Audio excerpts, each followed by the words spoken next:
नमस्कार। जैसी पत्रिका आज आपको दिखा रही है पहली मर्तबा पहला एपिसोड हम लेके आए हैं, जिसमें चर्चा और परिचर्चा के सिलसिले को हम शुरू कर रहे हैं।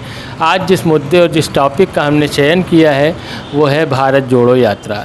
ये यात्रा जो राहुल गांधी जी के नेतृत्व में श्री पेरम्बदूर से शुरू होकर कश्मीर तक जाएगी। इसका मकसद क्या है, ये क्यों हो रही है, इसमें कौन लोग शिरकत कर रहे हैं, विपक्ष इसका नाम क्यों नहीं लेना चाहता और इसका विरोध क्यों कर रहा है, सारी बातों पर हम चर्चा करेंगे। हमारे साथ मौजूद हैं जय किसान आंदोलन के नेता श्री संजय कुमार जी, जो सामाजिक कार्यकर्ता भी हैं, राजनीति पर अच्छी नज़र रखते हैं। संजय जी, आपका स्वागत है हमारे कार्यक्रम में। नमस्कार, धन्यवाद। सबसे पहले हम जानना चाहते हैं ये भारत जोड़ो यात्रा क्या है, क्यों है और कहाँ से हो रही है, किस लिए हो रही है, उसका उद्देश्य क्या है इसका? भारत जोड़ो यात्रा, जैसा आपने कहा कि उसका उद्देश्य क्या है, तो उसका एक सूत्र है, नफ़रत छोड़ो भारत जोड़ो। पिछले कुछ सालों से देश में एक अराजकता का माहौल है और नफ़रत का एक सिलसिला चल गया है। हम सभी लोग उसको अनुभव करते हैं और हमारे तमाम इष्ट मित्र और तमाम मिलने वाले लोग, उनके अंदर भी एक ऐसी भावना भर गई है और उसमें बड़ा योगदान है भारतीय जनता पार्टी का। उसके बाद जो योगदान है वो मीडिया का। उसने इस तरह से देश में नफ़रत फैला दी है और नफ़रत फैलाने का मकसद जो है वो राजनीतिक सत्ता में भाजपा का बने रहना।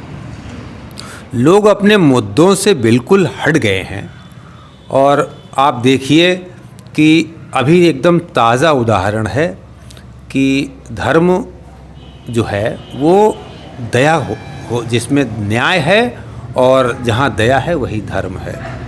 बिल्किस बानो एक महिला है और मुसलमान है, इसलिए उसके प्रति जो अपराध किया गया वो कम नहीं हो जाता। बिल्किस बानो से जिस जघन्यता से अपराध किया गया, उन आरोपियों को सरकार छोड़ देती है और छोड़ने के बाद जब उनको रिहाई हो जाती है तो उनका बाकायदे स्वागत किया जाता है। ये किसी भी सभ्य समाज के लिए बहुत ही दर्दनाक। एक बात आपको रोकते हुए हम कहना चाहेंगे और पूछना चाहेंगे आपसे कि राहुल गांधी जी ने एक ट्वीट किया, उसमें उन्होंने कहा कि हमें यानी मुझे राहुल गांधी को मीडिया कवर नहीं करता। आपको क्या लगता है, ये महज एक आरोप है विपक्ष का सत्ता पक्ष के लिए, या इसमें कुछ सच्चाई हो सकती है? अब कांग्रेस भारत की इतनी बड़ी राजनीतिक पार्टी है और मीडिया उसको कवर नहीं करता, ये उनको आरोप नहीं लगाना चाहिए। और वो मीडिया के सहारे हैं।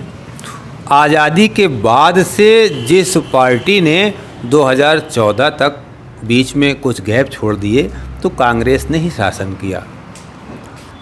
अब उनको मीडिया नोटिस करेगा तब उनकी बात लोगों तक पहुंचेगी। उनको यहाँ पर आत्मसमीक्षा करनी चाहिए कि कांग्रेस की बात लोगों तक क्यों नहीं पहुँच पा रही। वो अगर मीडिया के सहारे हैं तो ये बहुत कष्टकारी बात है। अच्छा, हमने जो विजुअल्स देखे अभी तक भारत जोड़ो यात्रा के, तो बड़ा मजमा है, बड़ी पब्लिक चल रही है राहुल जी के साथ। पदयात्री बहुत से जुड़े हुए हैं, जैसे केरला में बड़ा मजमा रहा। तब कहा गया संघ की तरफ से और उनके चेलों ने और उनके चाहने वालों ने ये बातें कहीं कि केरला के बाद यात्रा ख़त्म हो जाएगी। लेकिन नांदेड़ में हमने देखा एक बड़ा मॉब और बड़ा मजमा साथ चला राहुल गांधी के। आप एक सवाल यहाँ से बनता है कि राहुल गांधी जी पदयात्रा करें या रोड शो करें या रैली करें, एक भीड़ दिखाई देती है उनके साथ, लेकिन वो वोट में कन्वर्ट नहीं होती। और यूँ जैसे सत्ता पक्ष की बात है तो उनके कुर्सियाँ रैली में उनकी खाली होती हैं, लेकिन ईवीएम में वोट उनके भरे हुए निकलते हैं। आप क्या कहना चाहेंगे? दूर आप मत जाइए। आपने वोट की चूँकि बात की है, लबो लुआब आपका वोट का है और राहुल गांधी का है। आप अमेठी में देख लीजिए, 2014 में स्मृति ईरानी और कांग्रेस की राहुल गांधी की बराबर की टक्कर थी और राहुल गांधी ने चुनाव के दिन एक दिन दौरा किया। उसके 3 दिन पहले नरेंद्र मोदी जी आए थे और पूरा अमेठी का जनसैलाब उनकी सभा में था। लाखों आदमी था और गजब की भीड़ थी। लेकिन भाजपा चुनाव अमेठी में नहीं जीत सकी। और 2019 में आप देखिए वोट की जो आप गणना कर रहे हैं, दरअसल हमने जीतने और हारने को ही वोट से जोड़ लिया है।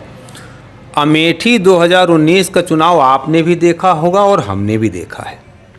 मेरी जानकारी में ये है कि राहुल गांधी यहाँ प्रचार करने भी नहीं आए, वोट मांगने नहीं आए, और कांग्रेस कार्यकर्ताओं ने भी कोई मेहनत नहीं की। इसके विपरीत भाजपा ने बूथ लेवल और पन्ना प्रमुख तक बना के जो पन्ना की व्यवस्था की, उसने जीते हुए ग्राम प्रधान, हारे हुए ग्राम प्रधान, जीता हुआ बीडीसी, हारा हुआ बीडीसी, किस तरीके से चुनाव का भाजपा ने प्रबंधन किया था ये जग जाहिर है।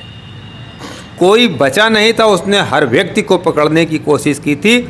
और इतनी मेहनत करने के बाद जब कांग्रेस ने कोई चुनाव प्रचार नहीं किया, बिल्कुल रुचि नहीं थी उसकी इलेक्शन में, उसने ये मान लिया था कि अमेठी की जनता हमको तो जिता ही देगी।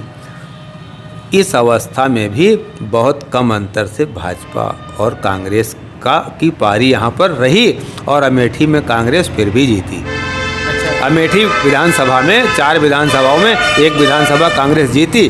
तो आप ये मानिए कि कांग्रेस को वोट का मतलब होता और उसको चुनाव की संवेदना होती तो वोट मिलता। वो उनकी कमी से वोट नहीं मिल रहा, उन्होंने वॉकओवर दे दिया था। मैं तो यही समझता हूँ, अगर आप किसी काम को शिद्दत से नहीं कर रहे हैं। अच्छा संजय जी, हम बात थोड़ा सा बहक रही है हमारी, हम वापस मुद्दे पर आते हैं। भारत जोड़ो यात्रा इस समय गुजरात पहुंच चुकी है। तकरीबन यहाँ से 2000 किलोमीटर का फासला है जहाँ हम आप डिस्कशन कर रहे हैं। क्या इम्पैक्ट है उत्तर प्रदेश में, क्या असर आम जनता जनार्दन तक क्या ये बात पहुँची कि कोई उनके लिए यात्रा निकाल रहा है, कहीं भारत जोड़ो चल रही है, ऐसी खबरें यहाँ हैं, लोग जानते हैं? सूचना थोड़ी सी दुरुस्त कर ली जाए। भारत यात्रा इस समय मध्य प्रदेश में है। हाँ, वो क्या नाम से महाराष्ट्र से आके अब इस समय मध्य प्रदेश में 2 दिन का उसका स्टे था। आप चर्चा कर रहे हैं भारत यात्रा की, आपके अंदर जिज्ञासा है, ये इस बात का प्रमाण है कि वो यात्रा असर कर रही है। और दूसरा ये असर है जो प्रधानमंत्री गुजरात के चुनाव में उस भारत जोड़ो यात्रा का संदर्भ दे रहे हैं, तो भारत जोड़ो यात्रा असर तो कर रही है। अगर मोदी जी ने कहा कि भारत जोड़ो यात्रा एक षड्यंत्र, उनको सत्ता से हटाने का एक षड्यंत्र है, आपको क्या लगता है, सही कह रहे हैं? मुझे बड़ा दुख होता है इस तरह की बातों में। नरेंद्र मोदी सिर्फ नरेंद्र दामोदर मोदी नहीं हैं, उनको 8 साल में भारत का प्रधानमंत्री बनने के बाद शायद ये बात नहीं समझ में आई कि वो भारत के प्रधानमंत्री हैं और प्रधानमंत्री की एक गरिमा होती है। वो कुछ कहते हैं तो हमारा सम्मान बढ़ता है, देश का सम्मान बढ़ता है, और वो कुछ हल्का कहते हैं तो हमारा और हमारे देश का सम्मान कम होता है। तो इस संदर्भ में हम दुखी हैं कि वो अपनी गरिमा के अनुरूप, जो भारत के प्रधानमंत्री की गरिमा है, उसके अनुरूप बहुत हल्की बातें करते हैं। उनको ये कहना कि हमको हटाने का षड्यंत्र है, अब आप समझिए कि क्या वो किसी राजतंत्र में है। उनको जनता ने चुना है और जनता ही आगे फिर किसी को चुनेगी। तो षड्यंत्र कहने का मतलब कि वो लोकतंत्र का भी अपमान कर रहे हैं। क्या वो बलात् सत्ता में हैं या युद्ध जीत के सत्ता में आए हैं या चुनाव जीत के आए हैं? नरेंद्र मोदी भारत के प्रधानमंत्री, मैं फिर कहूँगा कि लोकतांत्रिक व्यवस्था का, लोकतंत्र का सम्मान करना चाहिए। गुजरात चुनाव है, भारतीय जनता पार्टी ने भी पूरी ताकत लगाई है, कांग्रेस अपनी यात्रा के साथ आगे बढ़ रही है। कितना असर पड़ने की उम्मीद है गुजरात चुनाव में भारत जोड़ो यात्रा का? गुजरात चुनाव पे असर पड़ेगा, कितना पड़ेगा, रिजल्ट पे कितना पड़ेगा, कितना नहीं पड़ेगा, ये इसके बारे में तो नहीं कहा जा सकता। लेकिन भाजपा पर, और यूँ कहें कि भाजपा नहीं, अब तो भाजपा है नहीं, सिर्फ नरेंद्र मोदी हैं, तो नरेंद्र मोदी पर भारत जोड़ो यात्रा का असर तो ज़बरदस्त है। अच्छा, एक बात, हम लोग अमेठी संसदीय क्षेत्र में रहते हैं। यहाँ से मैंने पता किया कि भारत जोड़ो यात्रा में कौन गया है कौन नहीं, तो पता चला एक व्यक्ति सेवा दल के जिलाध्यक्ष गए हुए हैं भारत जोड़ो यात्रा में। आपको नहीं लगता कि कांग्रेस के अमेठी से और कैडर को जाना चाहिए था और यात्रा में लोगों का उत्साह बढ़ाना चाहिए, खुद का भी उत्साह बढ़ाना चाहिए? मेरा ख्याल है कि 1-1.5 साल हो गया और आपको गौर करना चाहिए।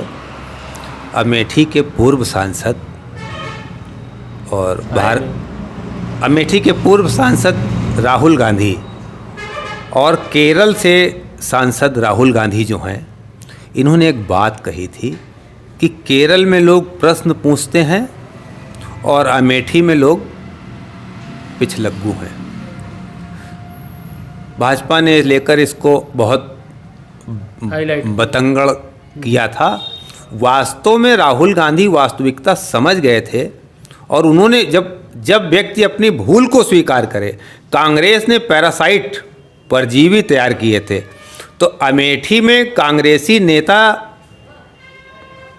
अगर कहेंगे कि पैरासाइट्स हैं तो बहुत अच्छे लोग भी हैं, उनका भी अपमान होगा। लेकिन यहाँ ज़्यादातर नेता जो हैं वो परजीवी ही हैं, कांग्रेस पर आश्रित हैं। और अमेठी में नहीं, भारत में जो ये बहुत दिनों तक कांग्रेस की सत्ता रही ना, तो कांग्रेस ने परजीवी पैदा किए थे। अब वही उसके लिए खतरनाक है। तो आपका ये कहना कि अमेठी से लोग नहीं गए, तो बहुत सारे लोग वो परजीवी की तरह कांग्रेस में हैं, तो उनसे आप अपेक्षा नहीं कर सकते हैं। अच्छा, एक चीज़ और बताएं, हम अपनी परिचर्चा के आखिरी मोड़ तक जाना चाहते हैं। ये बताइए कि उत्तर प्रदेश में भारत जोड़ो यात्रा जब आएगी, जब पहुंचेगी, आपको लगता है कि यहाँ प्रदेश सरकार जो रवैया है, जिस तरह से वो जो चाहती है, जिस आंदोलन को सपोर्ट करती है, जिस आंदोलन को चाहती है दबाती है, आपको लगता है कि जैसे हर जगह से गुजरती हुई यात्रा चली आ रही है, यहाँ भी स्वतंत्र रूप से वो यात्रा आके घूम सकेगी, टहल सकेगी, लोगों से कनेक्ट हो पाएगी? देखिए, इस यात्रा से उलझन भाजपा को चाहे जितनी हो, उत्तर प्रदेश सरकार को चाहे जितनी हो, या अन्य राज्य सरकारों की जो जहाँ पर भाजपा शासित है, चाहे जितनी उलझन हो, वो ये गलती नहीं करेंगे कि यात्रा को डिस्टर्ब करें। मेरा ऐसा अनुमान है, क्योंकि ये गलती, थोड़ी सी गलती उनके लिए बहुत महंगी पड़ेगी और फिर भी उनकी इच्छा है, वो कुछ भी कर सकते हैं। तो आपने सुना, ये हैं संजय कुमार जी, जो अपनी बात बेबाकी से रख रहे हैं और हम इनसे आगे भी बात करेंगे और अपनी चर्चा और परिचर्चा के सिलसिले को आगे भी बढ़ाएंगे। आपसे अनुरोध है कि जायसी पत्रिका को फॉलो करते रहें। हमारी परिचर्चा कैसी लगती है आप हमें कमेंट करके बताएं, और जो लोग इस अपनी बात रखना चाहते हैं, हमसे चर्चा और परिचर्चा में हमारे साथ भाग लेना चाहते हैं, वो भी हमसे संपर्क कर सकते हैं। और जायसी पत्रिका आगे आपके सामने नए नए प्रोग्राम्स लेकर आती रहेगी। धन्यवाद। क्वेश्चन सर लिख लीजिए, तब मजा आएगा। अब तो